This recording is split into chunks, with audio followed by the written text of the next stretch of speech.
YouTube. Esto es Cómo escuchar jazz, volumen 8. Una entrega más de esta serie dedicada a ayudarte a navegar el mundo del jazz. Un viaje histórico, sonoro y estilístico que tiene como fin entender qué carajos estoy escuchando y de dónde viene todo ese ruido.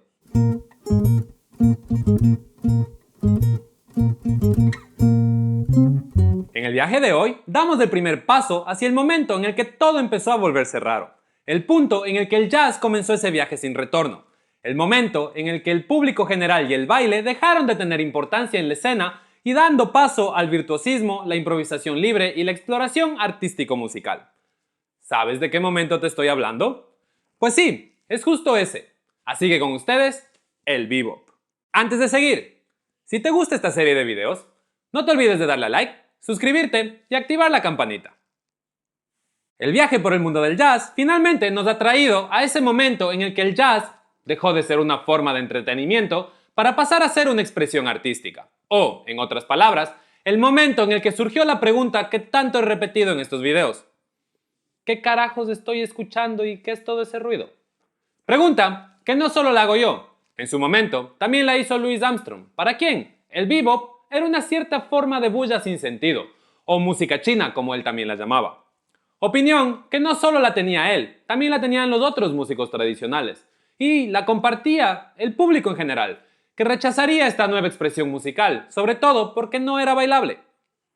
Pero, ¿por qué surge esta necesidad de cambiar algo que estaba funcionando tan bien y que era aceptada por el público en general? Como habíamos visto, hasta ahora, el jazz como tal nace con el ragtime, movimiento musical que a la vez daría inicio a las big bands y que se mezclaría con el hot jazz y el early jazz, generando varias corrientes alternas, incluyendo el Dixieland. Pero llegarían los 40s y la Segunda Guerra Mundial. La economía decaería y las big bands se volverían insostenibles por la cantidad de recursos que requerían para seguir trabajando. Hecho al que se le suma una huelga de músicos que, en búsqueda de mejores derechos laborales, solo empeorarían el asunto. Frente a esta situación, algunos de los líderes de las big bands tomarían la decisión de generar big bands o bandas más pequeñas con las que podían seguir trabajando.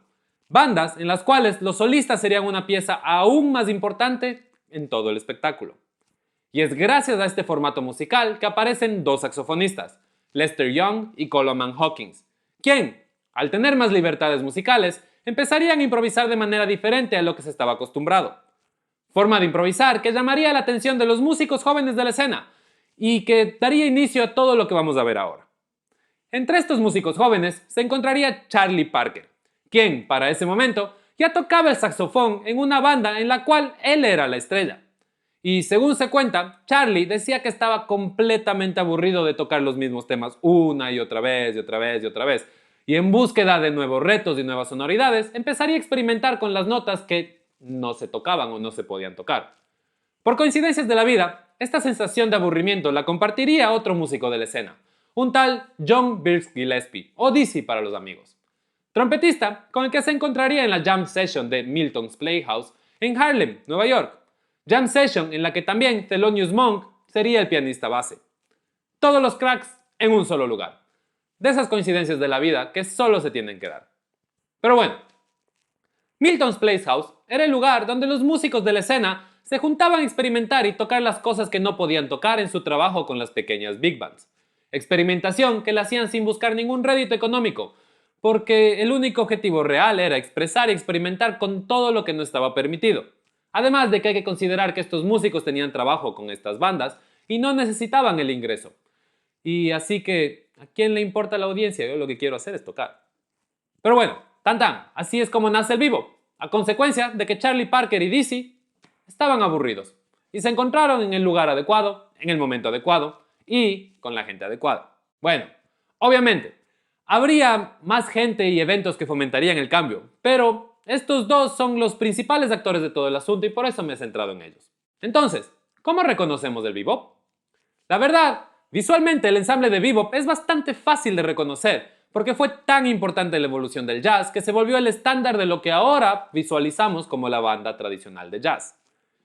¿Qué es? Una batería, contrabajo, piano y uno o dos instrumentos de viento, generalmente saxofón y trompeta. A este formato a veces se le suma o quita o se intercambia un par de músicos, pero no cambiará mucho más allá a lo largo de la historia.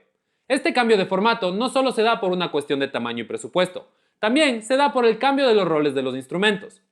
Antes, la batería marcaba el tempo claramente y el bajo mantenía una función mayormente de soporte, mientras que el piano marcaba el ritmo y los acordes para que todos los demás sepan qué está pasando, y así los improvisadores puedan seguir a la banda bajo un marco claro y definido. En cambio, en el bebop, el bajo pasaría a ser el instrumento encargado de marcar el tempo, y la armonía también. La batería se liberaría un poco, pasando a ser un instrumento más expresivo. Cambios que a su vez liberarían al pianista de su función típica de acompañamiento. Hechos que finalmente liberarían a los improvisadores, que ahora tendrían todo el espacio que necesitaban para tocar las notas que normalmente no se tocaban. Finalmente, y para hacer las cosas un poco más interesantes, los músicos dedicados al estilo experimentarían con la armonía, el tempo y el ritmo, factores que acabarían de definir el estilo tal y como lo conocemos y que a la vez marcarían el lenguaje musical del jazz que escuchamos hasta ahora. Ok, yo sé. Todo esto puede sonar un poco abstracto, pero tranquilos. Ahora lo vamos a escuchar y todo va a volverse un poco más claro.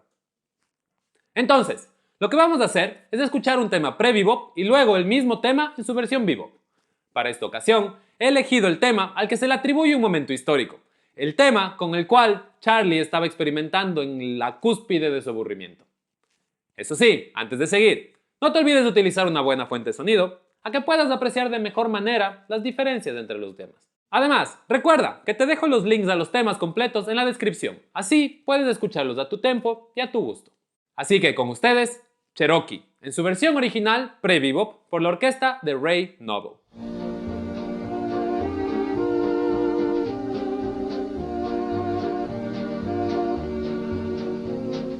Y ahora, Cherokee, en versión bebop por Charlie Parker.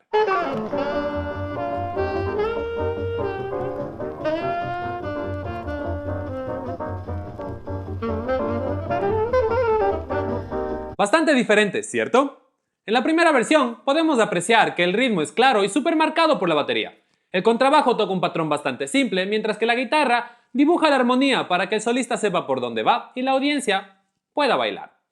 Mientras que, en el segundo, el ritmo es marcado por el contrabajo. El piano acompaña de una manera más libre y rítmica, y la batería se dedica a acentuar ideas, dando todo el espacio del que hablamos al principio para que Charlie interprete la melodía y luego su solo a su manera. Finalmente, y lo que creo yo es lo más obvio de todo el asunto, y también lo que nos hará más fácil identificar el bebop cuando lo escuchemos. Esto es el tempo y los adornos en las melodías y solos. Si nos fijamos, en el primer ejemplo, el tempo va relajado y alegre, lo que permite presentar una melodía relativamente fácil de seguir para que los bailadores y escuchas sepan lo que está pasando. Mientras que en el segundo ejemplo podemos apreciar cómo todo va muchísimo más rápido, con una sensación de apuro o empuje que acompañan a una melodía y solos aún más rápidos y con muchísimos adornos que realmente no se podrían haber hecho en las versiones originales por cómo estaban construidas. ¡Ey! Antes de que te vayas, no te olvides de darle a like, suscribirte y activar la campanita, a que te avise cuando saco videos nuevos. Además, si te gusta el bebop o piensas que hay algo que no mencioné y que debía hacerlo, cuéntame en los comentarios. Y con eso dicho, chao.